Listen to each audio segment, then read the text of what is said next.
Welcome to 2084. Hi, we're Blooper Team, and today we want to walk you through the cyberpunk dystopian world of our new game, Observer. If you played our first game, Layers of Fear, you know that we make a different kind of horror. Something a bit more cerebral, emotional, and psychological.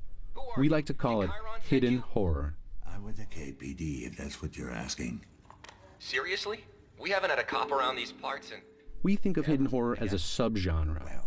There are a million different types of action games out there, but you don't see that kind of diversity in horror games. Most horror games are designed completely around survival. Someone or something is trying to kill you, zombies usually, and you must survive, using whatever weapons you can find, like machine guns and grenade launchers, and the occasional machete. Still fresh. A few people who played Layers of Fear went into the experience expecting survival horror, and were naturally disappointed in our lack of machetes and missile launchers. So let's clear up that confusion right now. What is hidden horror? We define it using two main ideas. The first is the subject. What is this game about? The axis on which the whole story and gameplay revolves. In Layers of Fear, the subject dealt with the edge of sanity, that cliff where sanity ends and insanity begins, and then jumping right over. In Observer, the subject is the boundaries of our own humanity. Where does our humanity begin, and where does it end? The proverbial fight between man and the machines we create. The deepening reliance on technology in our everyday lives. How that technology can be used as a tool, but also as a weapon. Don't be afraid. After the subject, the second element of hidden horror is catharsis. We want to scare you in such a way that you are going to feel a release. We want to draw out the horror that hides within you, the horror that hides within us all. SK656210. I got it. We'll help you to confront those fears, look them straight in the eye, and let them go. Damn it. Still no connection. Listen. One of the fans of Layers of Fear put it best. So that's what it feels like to be I insane. can get whoever's responsible for this if you help me find him. So what does it feel like to be an observer? Observers are neural detectives. They have the authority to hack people's minds and relive their memories as a way to solve crimes. The device on Dan's wrist is the DR3AT, or as it's known to observers, the Dream Eater.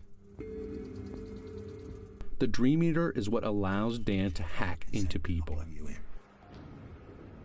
The idea of inserting yourself into the mind of another is just one of the ways we test the boundaries of humanity, the boundaries of the individual. If someone is inside your head, are you in fact you anymore? Is the ability to force the deepest memories from a person morally acceptable? One could argue it's a new form of psychological rape. That's certainly how the Class C citizens of Krakow feel here in the year 2084. They are scared to death of observers and refer to them as leeches. If you read the tech headlines of today, this frightening future doesn't feel that far off. We already overshare on social media. We are also beginning to augment ourselves with implants like RFID chips and prosthetics. Has technology changed you? Are you being influenced without being aware of it? These are the type of questions we want you to ask yourself as you play Observer. One of the reasons people enjoy horror, enjoy nightmarish monsters scaring the daylights out of us in movie theaters around the world, is that it relieves tension. That's what catharsis is, emotional release. But in games, you make the choices. You decide what happens. That's much more powerful than simply watching a movie on a screen. You experience and interact with the horror yourself. Because of this, you are constantly asking yourself as you play, why am I afraid? Why does this feel wrong? What am I really afraid of? In this dystopian future, if you really stop and think about these questions, you'll experience what we like to call Catharsis 2.0. This is a release from fears you didn't even know you had. That's some next level catharsis right there. Is it morally acceptable to hack a person's mind? Even if the person gives their consent, the observer will have complete access to that person's entire memory.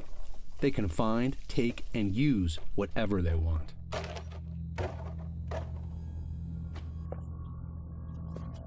These memories are a private part of this man's life. Detective Lazarski is just plowing right through it. But Dan is driven to go as deep as he possibly can to find the truth. In this man's mind, we will learn that he's an ex-con, a recovering drug addict.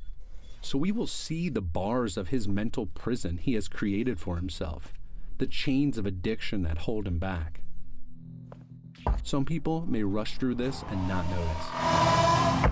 But those of us who stop and think about what we are seeing will experience something quite a bit more nuanced and layered. Everything is a symbol. Everything has meaning. The question is, what does it mean to you? At its heart, Observer is a mystery, and you will no doubt have a lot of questions building up as you play. These are your questions. If you stop and think about them, you may find your own answers, and maybe even a bit of release. That's the kind of horror we want to make at Blooper Team. That's hidden horror. Thanks for watching.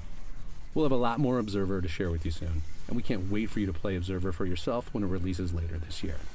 Until then, ask yourself, what would you do if your fears were hacked?